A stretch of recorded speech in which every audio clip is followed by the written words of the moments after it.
Olá, a nossa conversa hoje é uma reflexão baseada no livro Mais Esperto que o Diabo, de Napoleon Hill. Uma oportunidade para a gente ouvir, refletir e, quem sabe, se elevar um pouco. A ideia aqui é mergulhar na batalha que acontece dentro da nossa própria mente. E aí, essa pergunta parece familiar?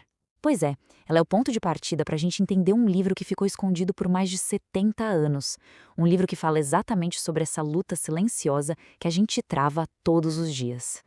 Bem, a nossa história começa lá atrás, em 1908. Foi quando um jovem jornalista, o Napoleon Hill, recebeu um desafio que não só mudou a vida dele, mas que tem o poder de mudar a nossa também. Tenta imaginar a cena. Andrew Carnegie, um dos caras mais ricos e poderosos do mundo na época, chama o Hill e basicamente diz: Olha, quero que você passe os próximos 20 anos da sua vida descobrindo o porquê de as pessoas terem sucesso ou fracassarem. Que missão, hein? E é aqui que a história tem uma virada de roteiro daquelas. Pensa só, o homem que dedicou a vida a entender o sucesso, de repente se vê no fundo do poço. A vida dele desmoronou, ele estava quebrado, sem rumo, completamente paralisado pela indecisão. Ele teve que encarar na pele aquilo que ele tanto pesquisava. E foi justamente lá, nesse momento de desespero, que Hill teve a maior sacada de todas.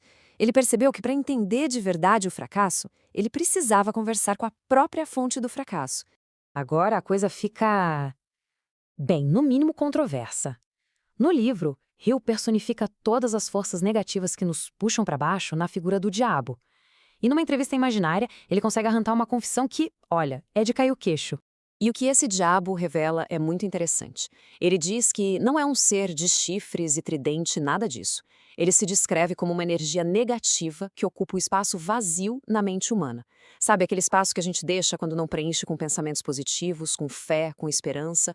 E aí vem a parte que assusta de verdade. Na confissão, ele afirma que controla 98% das pessoas no mundo. E como ele consegue isso? Basicamente com duas armas superpoderosas e, o pior de tudo, muito sutis. A arma número 1 e a mais poderosa não é nada do que a gente imagina. É um hábito, um padrão de comportamento que ele chama de alienação. Sabe aquela atitude de deixa a vida me levar? Isso é ser um alienado. É a pessoa que não tem um propósito definido, um objetivo claro, e por causa disso acaba sendo levada pelas circunstâncias, pelas opiniões dos outros, vira quase uma marionete. Olha, vale a pena a gente dar uma olhada com atenção nesses sinais. Falta de propósito, dificuldade de tomar decisão, começar um monte de coisa e não terminar nada, culpar os outros pelos próprios erros. São todos sintomas de uma mente que está à deriva, sendo levada pela correnteza sem rumo nenhum. E como se não bastasse, né? Se a tal da alienação já não fosse perigosa o suficiente, o diabo usa uma segunda arma para manter todo mundo sob controle: o medo. O que ele confessa é que basicamente planta esses 6 medos na nossa mente para nos paralisar. Medo da pobreza, medo do que os outros vão pensar, medo de ficar doente, de perder quem a gente ama, medo de envelhecer, medo da morte. Qual desses medos costuma fazer mais barulho por aí? Então, a gente começa a ver a fórmula do fracasso, né? É a indecisão junto com a falta de um propósito claro. Tudo isso temperado com muito medo. Mas calma.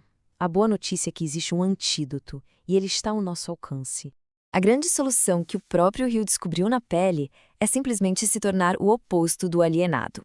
É se tornar o não alienado, ou seja, aquela pessoa que decide pegar o leme do próprio barco e assumir o controle da viagem. Mas como fazer isso? Bom, o caminho é ter um objetivo maior na vida, um propósito claro. É aprender a dominar os próprios pensamentos, em vez de ser dominado por eles. E talvez o mais importante é entender que toda derrota, todo fracasso, é só um degrau para aprender e seguir em frente.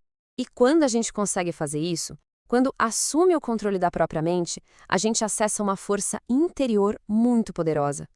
Hill chamou isso de o outro eu. É como se fosse aquela nossa parte que sabe que, no fundo, não existem limites para o que a gente pode ser e fazer.